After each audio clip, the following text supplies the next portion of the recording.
This is exactly why I saved this book for last, because this book has changed my life. And it sounds like I'm exaggerating.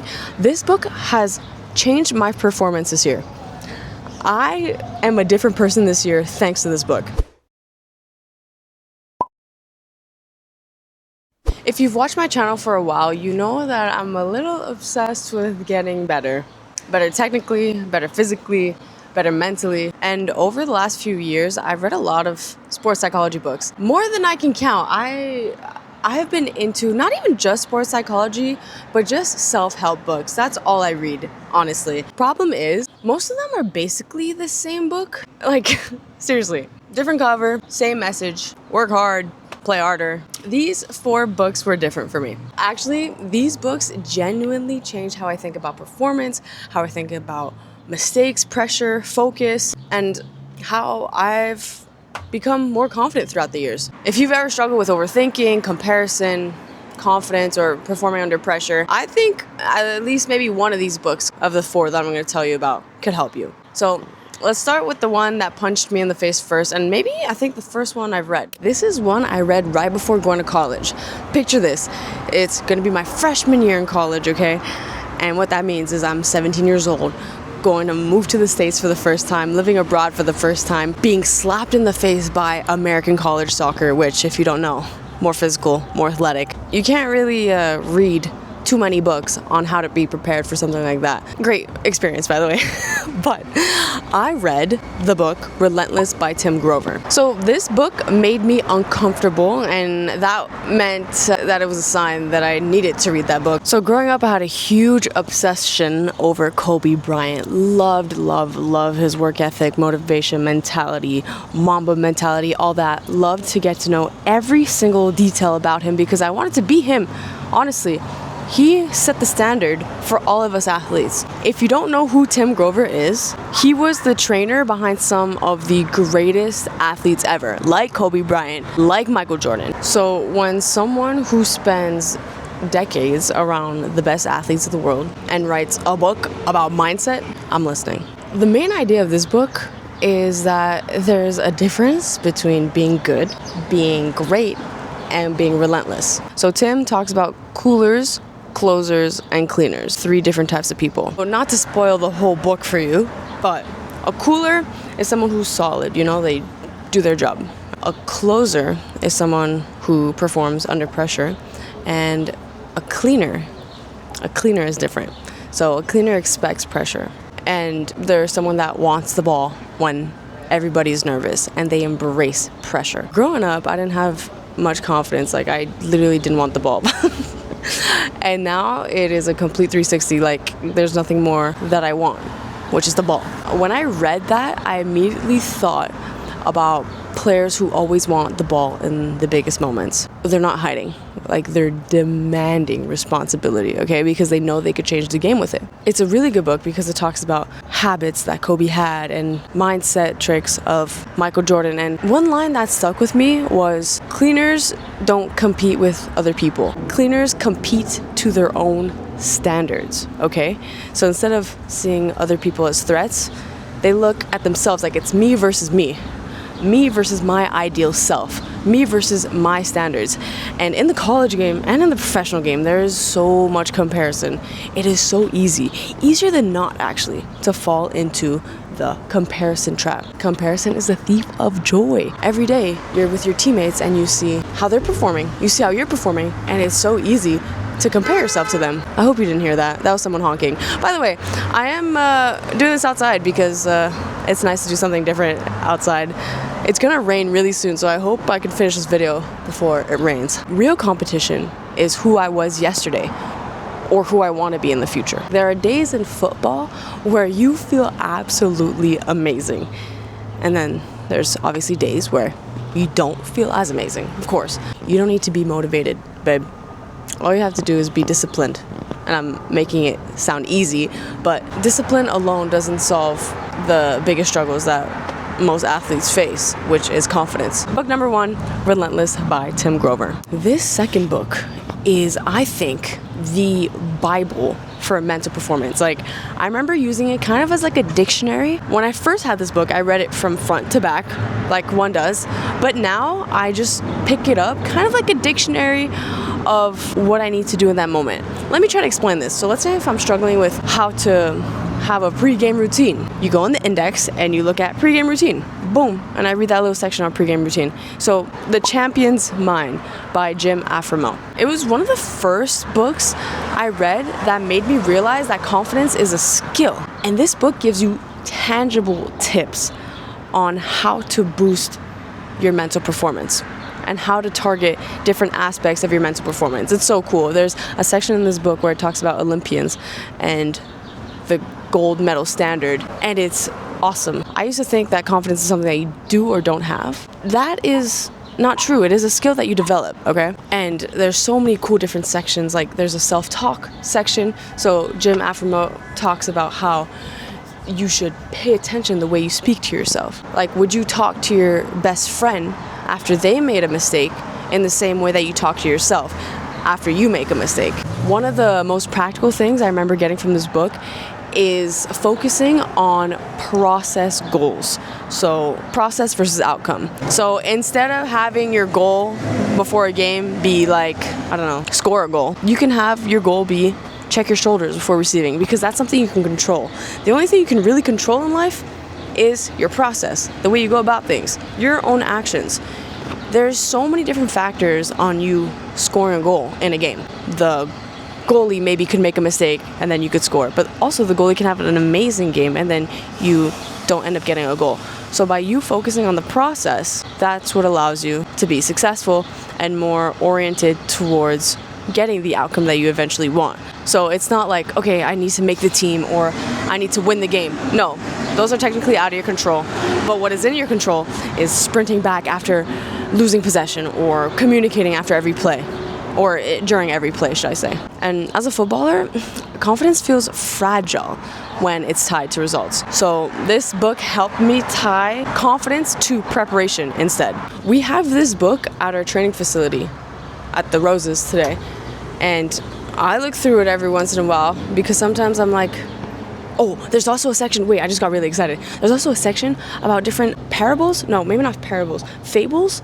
Maybe fable? Just different little stories that help you realize like different lessons. So for example, I remember once there was a story about two wolves fighting or something, and the kid goes to his dad and asks like, who's gonna win? And then the dad says, whichever wolf you feed is gonna win. And then it makes a sports connection about how, at the end of the day, whichever wolf in your mind, negative or positive, that you feed is going to win. So if I keep telling myself positive thoughts, I'm going to end up seeing more positive results. You get it? So there's a lot of cool stories in that book. I think, honestly, it is a super well-rounded book, and I recommend it 100%. But, going on to my next book, even confident athletes can struggle with one thing: being present. So, book number 3, The Mindful Athlete. Okay? If you've ever replayed a mistake over and over and over in your head, this book is for you. George Mumford, he's the author. Pretty cool man. He worked with elite performers and became known for helping athletes using mindfulness. In the book, I remember he spoke about how most people think mindfulness means sitting cross-legged and trying not to think. And that's not what this book teaches, really. It talks about how mindfulness is noticing what's happening right now without immediately judging it. So my biggest analogy is kind of like you're at a park, okay, and you're looking at the clouds.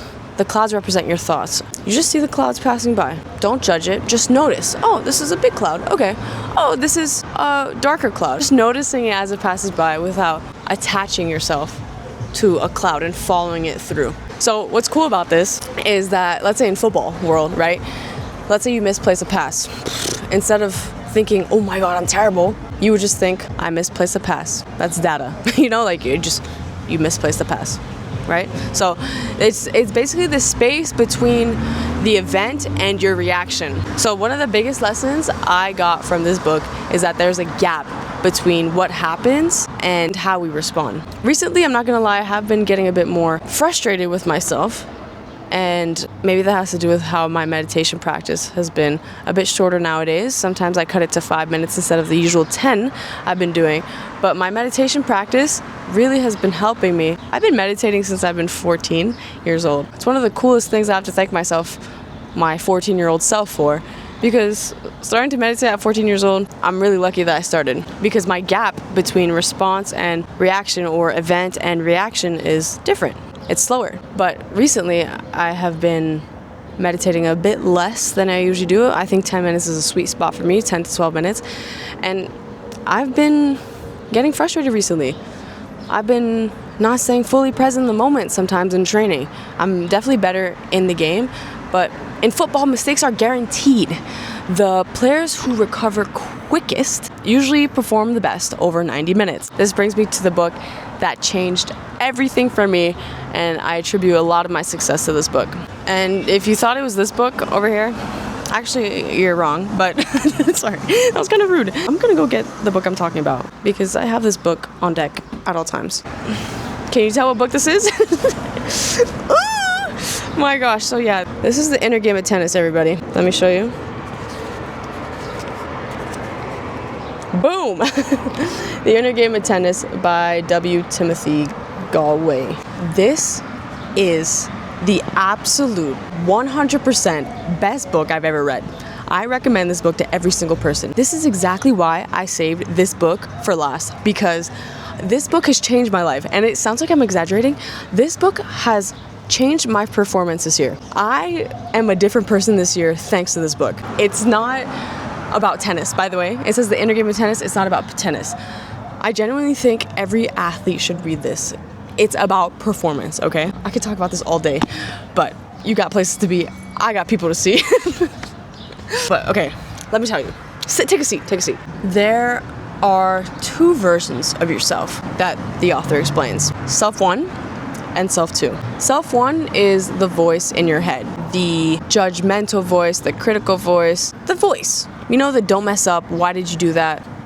You should be playing better. Self 1 is basically your inner commentator, where Self 2 is the part of you that knows how to perform. The instinct, the trust, the flow. So, for example, non-football related, like riding a bike. You know how to ride a bike, unless you don't. Lose? No, I'm kidding. You never really have to relearn how to ride a bike once you learn once. Like when you ride a bike, you don't consciously think through every movement. And this is why this book right here hit me so hard, okay? For a long time, I thought improvement meant more thinking, more analysis. How can I be better? More control, more information. This book taught me that sometimes improvement comes from trusting yourself and trusting what you've already trained. Awareness without judgment. This is like one of the strongest concepts, and it overlaps with a lot of the other books that I've been talking about too. Instead of saying, wow, that was a terrible pass, simply observe. Like the mindful athlete, it was just a data point. The moment you remove judgment, you create space to learn. And it's the biggest thing from this book, the biggest takeaway is trust. But I don't do this book justice. Like, when you read it, you will understand. You will understand what I'm talking about. Trust your preparation, trust your repetitions, trust your instinct, trust your training. And why it's my favorite? I've gotten this book recommended a lot to me, and I've been recommending it to everybody.